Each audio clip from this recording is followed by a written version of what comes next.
ఈరోజు పార్లమెంట్ ఎన్నికల్లో ప్రచారంలో భాగంగా దొన్కల్ గ్రామానికి రావడం జరిగింది. ఈ కార్యక్రమం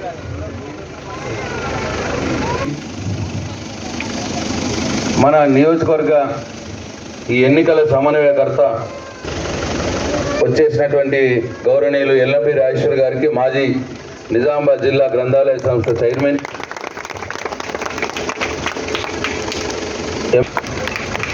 మండల పార్టీ అధ్యక్షులు ఏలియా గారికి,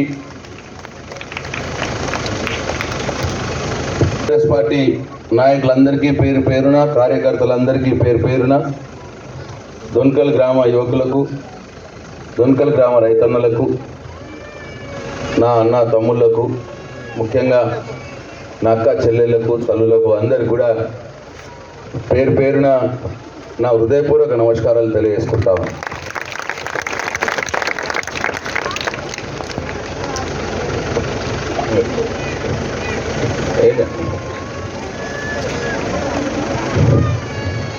మొట్టమొదలుగా మొన్నటిసారి జరిగిన అసెంబ్లీ ఎన్నికల్లో నేను 3వసారి ఎమ్మెల్యేగా గెలవటానికి పాత్ర వహించినటువంటి దొన్కల్ గ్రామ ప్రజలకు అందరికీ కూడా నా హృదయపూర్వక ధన్యవాదాలు, కృతజ్ఞతలు.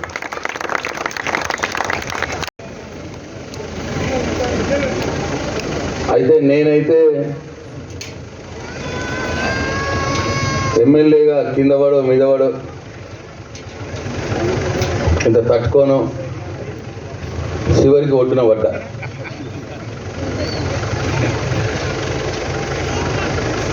కానీ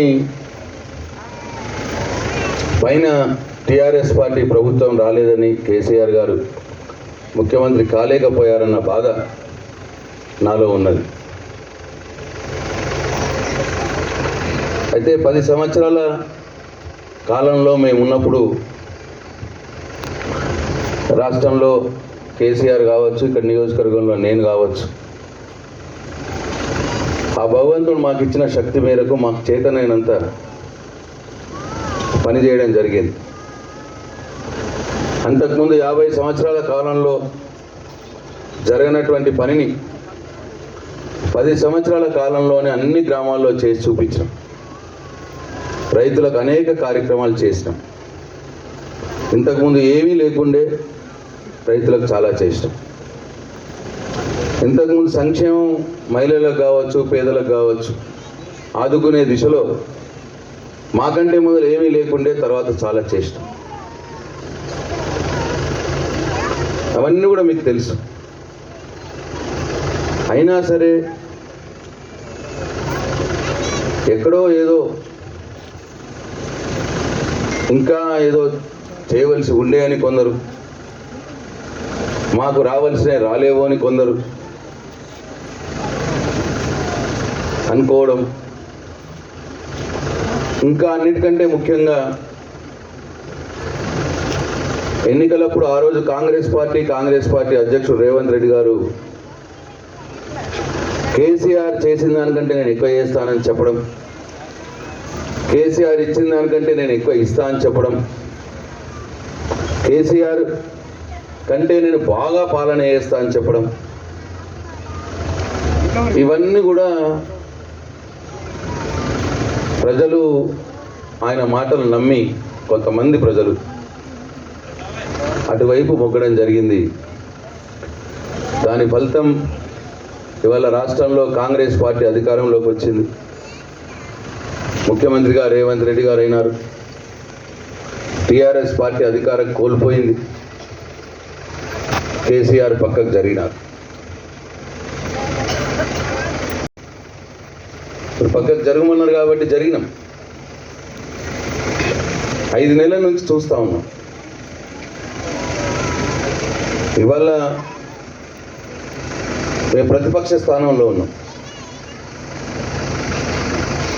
అంటే అధికారంలో ఉన్నవారిని, వారు ప్రజలకు ఇచ్చిన మాటల్ని గుర్తు చేసే బాధ్యత, అడిగే బాధ్యత ఇవాళ మాకు మీరు అప్పచెప్పినారు. అయితే 5 నెలలుగా చూస్తూ ఉన్నాం ఏం జరుగుతున్నది.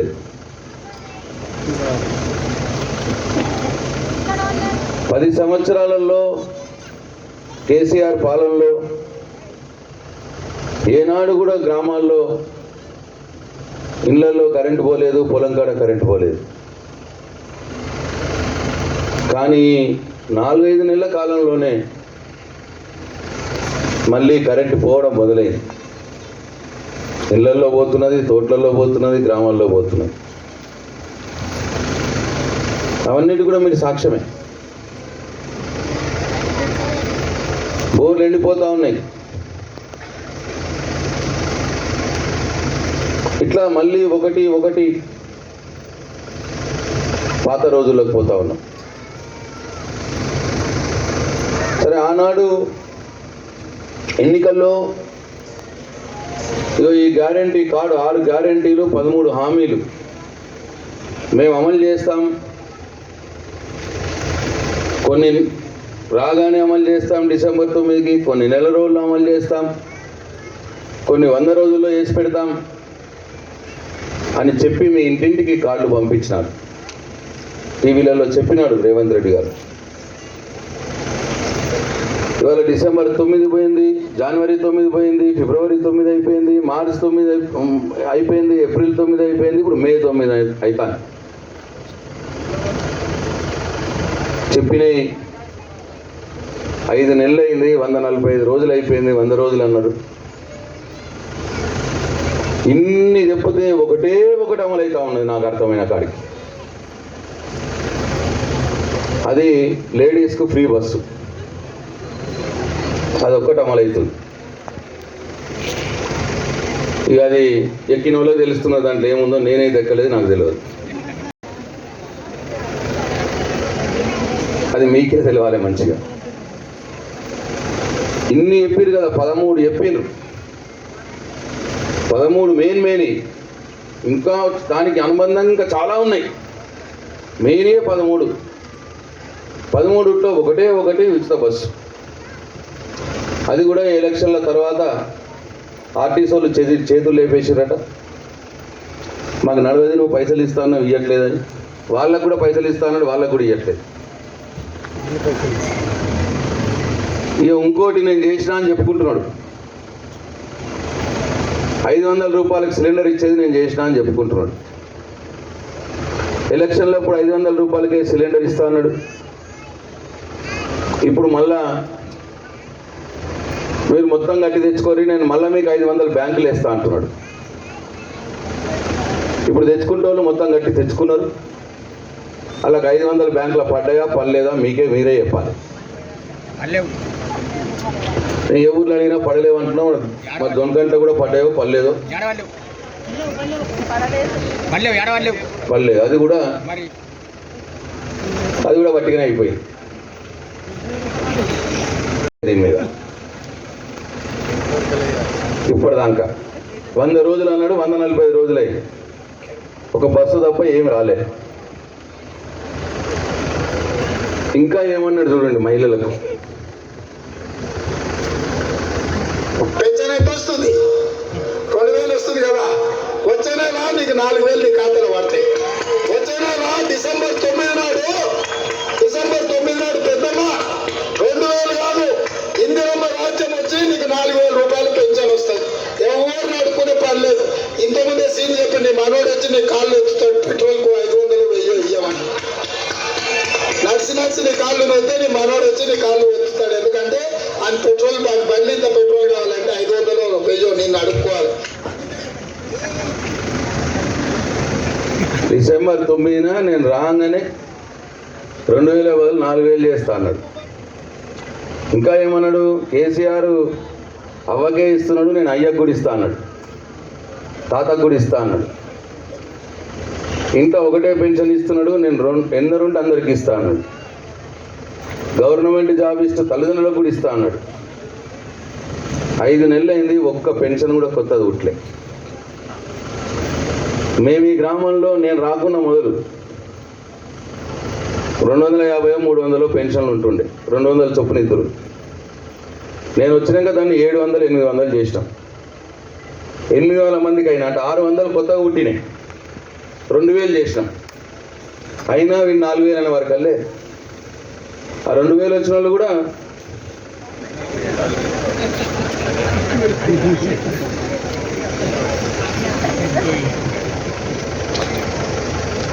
ఇక రాని వాళ్ళు అయితే మేము మన్నే పోసిరు. వచ్చిన వాళ్ళు 4000 ఆశలు పోయినరు, అసలుగా రాని వాళ్ళు మన్ను పోసి. వీడు ఇప్పుడు కొత్తది ఒకటి పుట్టియలేదు, 4000 ఇస్తా అన్నది ఇవ్వలేదు. ఆ 2000 కూడా జనవరి నెలది ఎగ్గొట్టిండు. కేసీఆర్ ఇచ్చే 2000 కూడా జనవరి నెలలో ఇప్పుడు 3 సార్లు వచ్చినాయి మీకు పెన్షన్. మీరు లెక్క పెట్టుకోరు, జనవరి నెలది ఎగ్గొట్టిండు. షాదీ ముబారక్ కళ్యాణ లక్ష్మిలో ఈ రోజు 1,00,000 రూపాయలే వస్తున్నాయి. ఈ నెల అయితే 1,00,000. వచ్చే నెల మీరు తీసుకుంటే 1,00,000తో పాటు తులం బంగారం ఆడబిడ్డలకే ఇచ్చి తెలంగాణలో ఉండే పెళ్ళయ్యే ప్రతి ఆడబిడ్డకు తులం బంగారం ఇవ్వడం ద్వారా ఈ తెలంగాణను బంగారు తెలంగాణ చేసే బాధ్యత కాంగ్రెస్ పార్టీ తీసుకుంటుంది. తులం బంగారం అనగానే నువ్వు ఎన్నన్నా చెప్పి ఆడవాళ్ళకి బంగారం అంటే కథ. వాడు ఏడ పెట్టాలని ఆడ పెట్టాడు, మీకు ఏది ఇంట్రెస్టో దాని మీదనే కొట్టిండు. మేము చెప్పకపోతుంది, మేము 1,00,000 రూపాయలు ఇస్తున్నాం గదే అని మేమంటే. ఆయననే 1,00,000 కాదు, ఈ నెల తీసుకుంటే మీకు 1,00,000 చెక్కు, ఆగుండ్రి నెల ఆగురి, వచ్చే నెల తీసుకోండి 1,00,000 చెక్కుతో పాటు తులం బంగారం ఇస్తాను. ఇప్పుడు ఆయనతో చెక్కులు 1,00,000 చెక్కులు కూడా వస్తలేవు, బంద్ అయింది. తులం బంగారం అయితే దేవుడు ఎరుగు, తులం ఇనుము కూడా లేదు. ఇక నాకు ఏడికి పోయినా ఓట్లప్పుడు లైన్లోకి పోతే నాకు నవ్వుకుంటా నమస్తే పెట్టాలి, మా అక్కలు చెల్లెళ్ళు శైల చేయాలి. నేను ఓటు నాకే నేను అనుకున్నా, కానీ మనసులో మాత్రం తులం బంగారం మెదులుతా ఉన్న వాళ్ళకు. ఆడి గోంగనే తులం బంగారం యాదికి వచ్చింది. ఒక చేతితోటి చేగుద్దిన గుద్దిరు, ఒక చేతితోటి ఈపులో గుద్దిరు. అయితే అట్లా నమ్మేటట్టే చెప్పే, మీది కూడా పొరపాటు అంటలేదు. నేను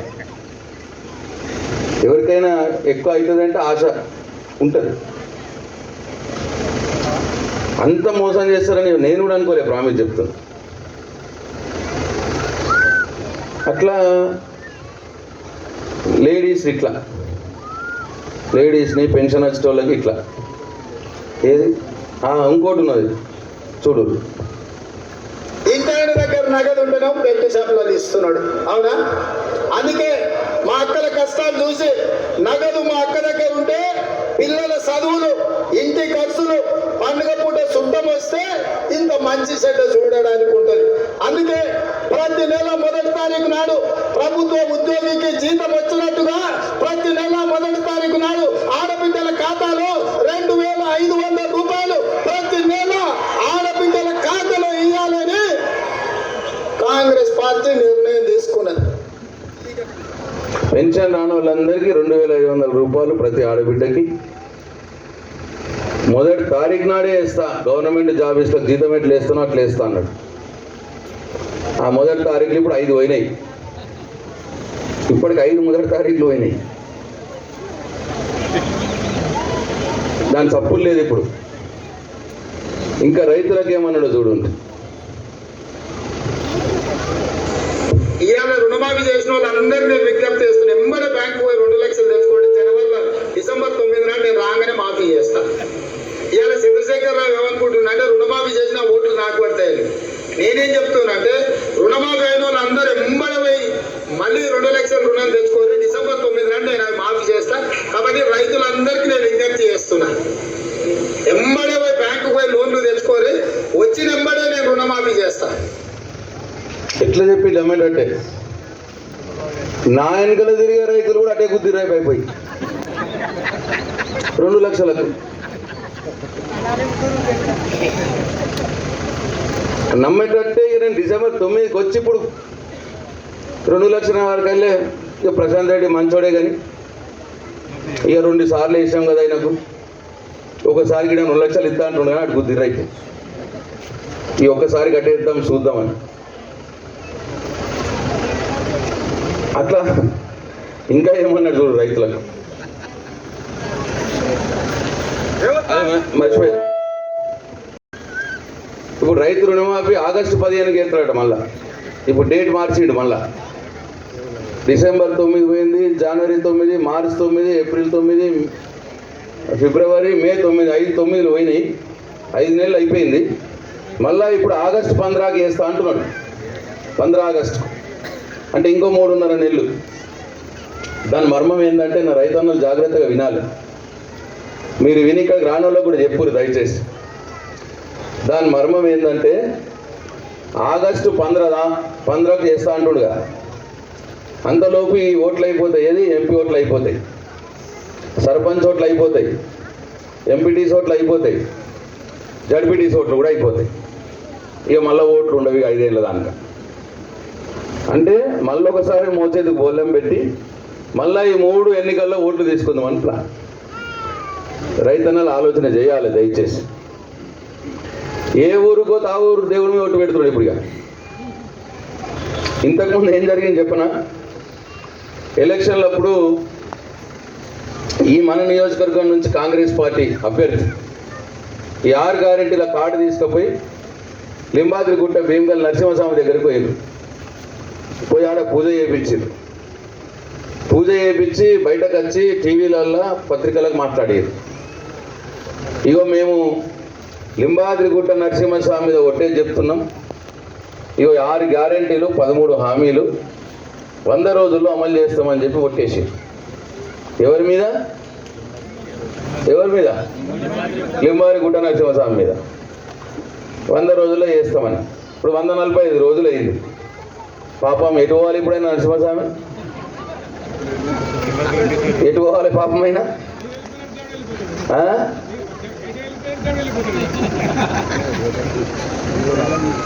అయితే ఇప్పుడు ఏమవుతుందంటే ఊరిపోతే ఆ ఊరు రాడు. ఆ దేవుళ్ళంతా భయపడుతున్నారట. వీడి అమ్మ నా మీద ఎడ పెడతాడో ఒట్టు అని చెప్పి ఉన్న దేవుళ్ళంతా ఉన్న ఇంకా ఇంకేమన్నాడు చూడండి రైతులకు.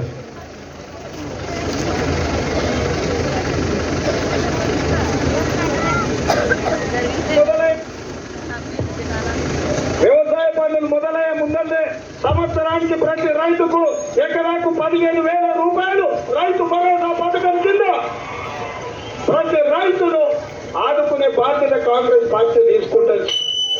ఈసారి డిసెంబర్ 9 నాడే పేమెంట్ వేసాం. ఫిబ్రవరి 6 వరకు రైతు భరోసా ద్వారా మీ ఖాతాలలో నగదు బదిలీ చేసే బాధ్యత పార్టీ తీసుకుంటుంది.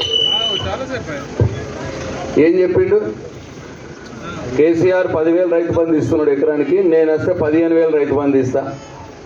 అది కూడా వ్యవసాయ పనులు మొదలు కాగానే ఇస్తా అన్నాడు. అయిపోయి 15,000 వ్యవసాయ పనులు మొదలైనాయి, వడ్లు వచ్చినాయి, అమ్ముడు పోగొట్టాయి. 15,000 రైతు బంధు లేదు, కానీ ఆ పాత 10,000 ఒక ఎకరంలోకి వేయడానికి 1 నెల పట్టింది ఆయన. 2 ఎకరాలు వేయడానికి 2 నెలలు పట్టింది. 3 ఎకరాలకు వేయడానికి 3 నెలలు పట్టింది. ఇప్పుడు 4 నెలల్లో 4 ఎకరాలు దాటలేదు ఇంకా. కేసీఆర్ ఉన్నప్పుడు కరెక్ట్ 10 రోజుల్లో సెల్ ఫోన్లలో టింగ్ టింగ్ అని వచ్చి బ్యాంకులో పైసలు పడుతుండే అందరికి. ఇప్పుడు 4 నెలలు పొడుగుతా 4 ఎకరాలు దాటలేదు. అది కూడా ఈ ఓట్లు ఉన్నాయని. ఈ ఓట్లే కనుక లేకపోతే సేమ్ అది కూడా 4,000 పెన్షన్ తిరిగిన గోవింద. ఆలోచన వేయాలి రైతన్నలు దయచేసి.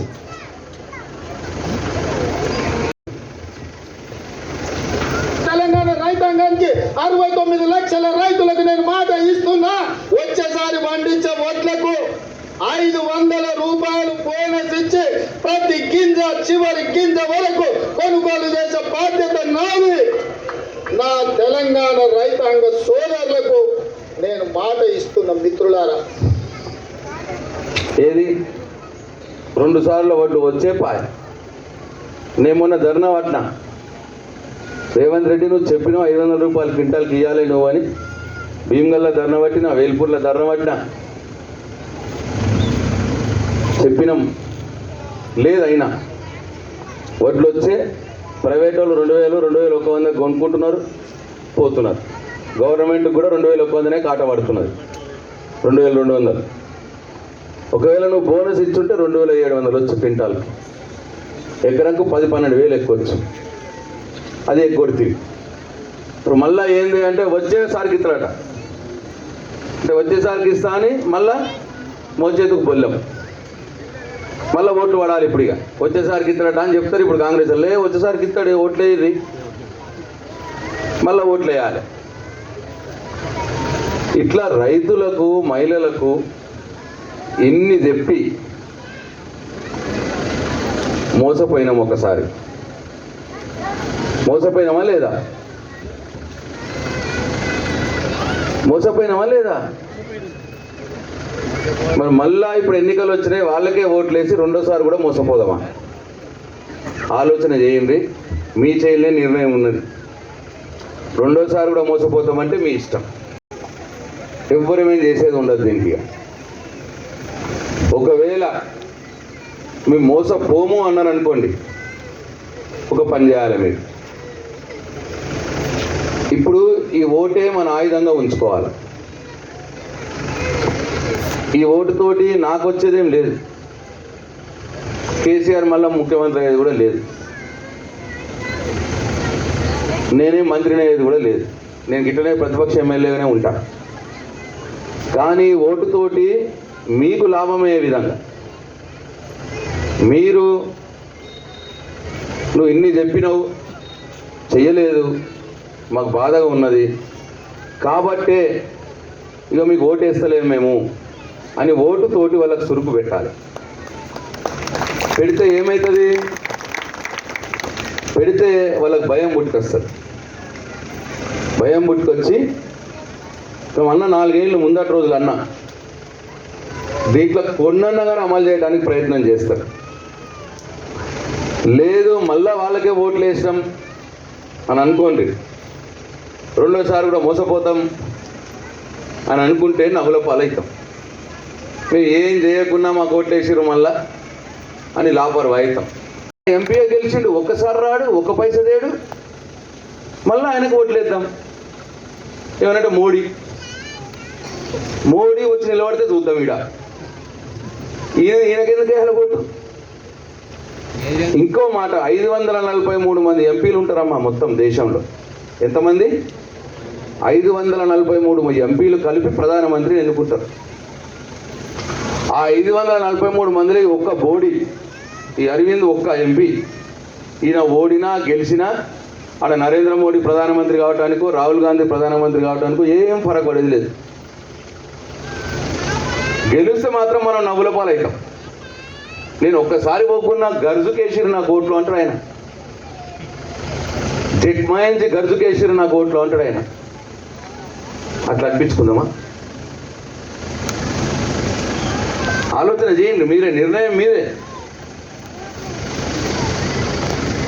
అట్లా ఇన్ని మాటలు చెప్పి మోసం చేసిన పసుపోటు తెస్తా అని చెప్పి మోసం చేసిన ఆయన ఒకసారి మన ఊర్లలోకి రాని వ్యక్తులు ఇద్దరు, జగిత్యాల జీవన్ రెడ్డి కాంగ్రెస్ పార్టీ అభ్యర్థి, ఆయన ఎమ్మెల్సీ. ఇప్పుడు మన యువకులు ఎవరన్నా ఉంటే ఇక్కడ గ్రహించాలి, ఆయన మన పట్టభద్రుల ఎమ్మెల్సీ, మన పట్టభద్రులతో ఎన్నుకోబడిన ఎమ్మెల్సీ, నిజామాబాద్ జిల్లా ఎమ్మెల్సీ జీవన్ రెడ్డి కాంగ్రెస్ పార్టీ అభ్యర్థి.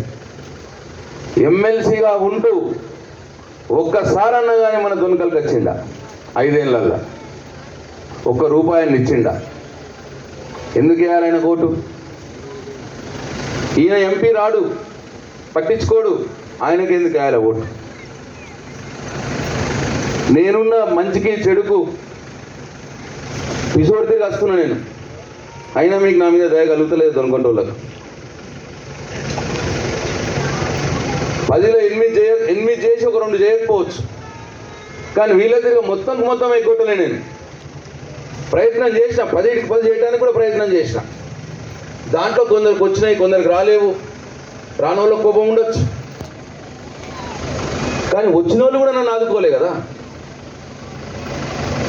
ఏం తప్పు చేసిన నేను? రైతులకు ఏం తప్పు చేసిన? దొనకండి రైతులకు చెక్ డ్యాములు కడితిని, వరద కాలంలో తుమ్మెడితిని, ఏం తప్పు చేసిన? కాబట్టి దయచేసి ఇటువంటి వ్యక్తులక ఒక్కసారి మన దగ్గర రానోళ్ళని, మనల్ని పట్టించుకునే వాళ్ళని నాకు బలం ఇవ్వండి, కారు గుర్తు కోటేసి బాజిరెడ్డి గోవర్ధన్ గారిని గెలిపి. మన సిరికొండ మంచి బాజిరెడ్డి గోవర్ధన్ మన మధ్యలోనే ఉంటాడు, నిజామాబాద్లోనే ఉంటాడు, మంచి చెడు కలుస్తాడు, ఫైటర్. నాకు ఒక సోపతి ఏం రాయనని, ఇగో ఇవన్నీ అమలయ్యేటట్టు మేము పోరాడతాం మీ పక్షాన, మేమిద్దరం కలిసి. విడిచిపెట్టమని ఇంత మోసం చేసి, ప్రజలందరినీ మోసం చేసి గద్దెనెక్కి వాళ్ళ మాటలు మారుస్తూ ఉన్నాడు. సిగ్గు లేకుండా ఏదంటే నోటికి వచ్చినట్టు మాట్లాడు. ఆయనకు బుద్ధి చెప్తాం మేము, మీరు ఓటు ద్వారా మాకు బలం ఇవ్వండి, మేము వీళ్లకు వెంటబడతాం. కాబట్టి దయచేసి ఆలోచన చేయాలని చెప్పి మీ అందరిని నేను కోరుతా ఉన్నాను. ఇంకొక మాట, నేను ఎమ్మెల్యే ఎలక్షన్ల కంటే మొదలు, నేను మంత్రిగా ఉన్నప్పుడు ఒక 2-3 నెలల మొదలు ఈ రాష్ట్రంలో ఎక్కడెక్కడ ఏ డిపార్ట్మెంట్లలో ఏ జిల్లాల్లో ఏమైనా పైసలు మిగిలినాయా, పనులు కాంగా అని చెప్పి చూసి అక్కడెంత తుక్కుడలన్నీ ఎతికి అవన్నీ ఒక దగ్గరికి తీసుకొచ్చి ముఖ్యమంత్రి దగ్గరికి పోయి, అప్పుడు సీఎం కేసీఆర్ దగ్గరికి పోయి, నాకు ఆయనకు మంచి మాట ఉంటుంది కాబట్టి పోయి, సార్ ఆడ ఈడ కొంత మిగిలినాయి, అవన్నీ వేస్ట్ అవుతాయి, నాకు ఇవ్వండి సార్, నేను మా నియోజకవర్గంలో వివిధ పనులకు చేసుకుంటే నేను అంటే ఆయన ఒప్పుకొని ఇచ్చినాడు. ఇస్తే నేను కొన్ని కుల సంఘ భవనాలకు, కొన్ని గుడులకు, మసీదులకు, చర్చ్లకు, రోడ్లకు, ఇగో ఈ రోడ్డు కూడా దాంట్లో వేసిందే, ఇది కాదు, ఆ పక్క నుంచి నల్ల డాంబర్ రోడ్, మీ ఊరు మధ్య నుంచి డాంబర్ రోడ్డుగా అట్లా తెచ్చిన డబ్బే అది. అట్లా కొన్ని మంజూరు చేసుకొని, కొన్ని అయినాయి, కొన్ని ఇంకా మొదలు కాలే. ఆ మొదలు కానీ వీటిని మొత్తం క్యాన్సిల్ చేయాలని చూస్తున్నది కొత్త ప్రభుత్వం. నేను అసెంబ్లీలో మాట్లాడినా, ఆర్థిక శాఖ మంత్రి గారికి చెప్పిన, సార్ అట్లా ఒక ప్రభుత్వం మంజూరు చేసింది, మీరు అట్లా క్యాన్సిల్ చేయొద్దు, ప్రభుత్వాలు మారుతూ ఉంటాయి కానీ ప్రజలు మారరు, ఊరు అదే ఉంటుంది. నేను ఒక ఊరికి ఏదైనా మంజూరు చేస్తా అంటే ఊర్లో అన్ని పార్టీల వాళ్ళు ఉంటారు, నా పార్టీ ఒకటే ఉండడు కదా. ఒక కుల సంఘంకు సంఘ భవనం ఇచ్చినా అంటే ఆ కులంలో అన్ని పార్టీల వాళ్ళు ఉంటారు, ఒక టీఆర్ఎస్ పార్టీ వాళ్ళు ఉండరు కదా. కాబట్టి మీరు అట్లా చేయొద్దు, అన్నీ కూడా అట్లనే కంటిన్యూ చేయండి, క్యాన్సిల్ చేయొద్దు అంటే, లేదండి చేయమండి అన్నాడు ఆయన ఆర్థిక శాఖ మంత్రి. కానీ మళ్ళా ఇప్పుడు నాకు తెలిసి వచ్చింది, అవన్నీ కూడా క్యాన్సిల్ చేద్దామని ప్రయత్నం చేస్తున్నారట. ఇంకా పైన ఏం ప్రచారం చేస్తున్నారు, ప్రశాంత్ రెడ్డి ఇచ్చినప్పుడు ఆర్డర్ కాపీలు అన్నీ కూడా అవి ఉట్టి, అవి బోగస్వి, ఓట్ల కోసం ఎలక్షన్లప్పుడు ఇచ్చినాయి అని చెప్పి ప్రచారం చేస్తున్నారట. ఎవరైతే ప్రచారం చేస్తున్నారో ఆ కాంగ్రెస్ పార్టీ నాయకులకు నాకు రిక్వెస్ట్, మీరు ఎవరైతే ఇట్లా అంటున్నారో బోగస్ ఇవి తప్పుడి అని, ఇగో నేను మంజూరు చేసిన కాయిదాలు ఇవి, నేనంటే ఇది ప్రభుత్వం, రాష్ట్ర ప్రభుత్వ ఆర్థిక శాఖ ఆమోదం పొంది నిజామాబాద్ జిల్లా కలెక్టర్ ఇచ్చినటువంటి ఆర్డర్ కాపీలు. ఎవరైతే ఇవి ఉట్టి బోగసి అంటున్నారో కాంగ్రెస్ పార్టీ నాయకులు వాళ్ళు నలుగురు రండి, మీ వీడీసీ సభ్యులు కూడా ఒక నలుగురు రండి, మీ గ్రామ పెద్ద మనుషులు, నేను ఉంటా, ముగ్గురం కలిసి కలెక్టర్ దగ్గరికి పోదాం. ఆయన్ని అడుగుదాం, సార్ ఇవి బోకసా లేకపోతే మీరు ఇచ్చిన ఆర్డర్ కాపీలా అని అడుగుదాం.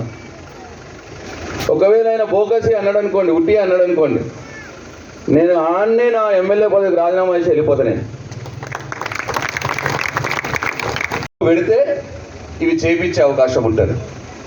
సురుకు పెట్టకపోతే లాపర్వా అవుతుంది, చేయకుండా ఓట్లేసిరు పా అని చెప్పి ఇలా పెడతారు. నిర్ణయం మీ చేతిలోనే ఉన్నది.